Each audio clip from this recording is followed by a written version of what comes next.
বিশ্বকাপে প্রথম ম্যাচেই পাকিস্তানকে খেয়ে দিল বাংলাদেশ নারী ক্রিকেট দল। পাকিস্তানের বিপক্ষে প্রথম ওভারেই 2 উইকেট নিলেন মারুফা।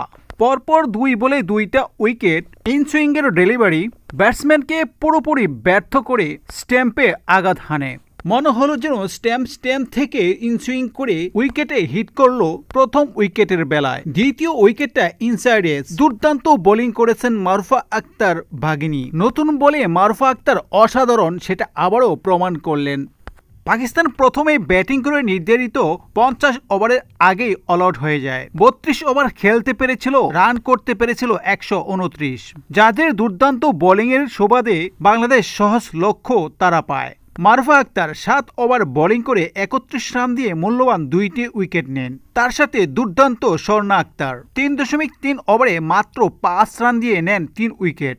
নাহিদা আক্তার 8 ওভার বোলিং করে 19 রান দিয়ে 2টি উইকেট নিয়ে পাকিস্তানকে মনে হচ্ছিল যেন হাতে পায়ে বেঁধে রেখেছে। বাগিনীদের এবং বোলিং দুর্দান্ত পারফরমেন্সের দিনে 129 রান করতে পারে পাকিস্তান।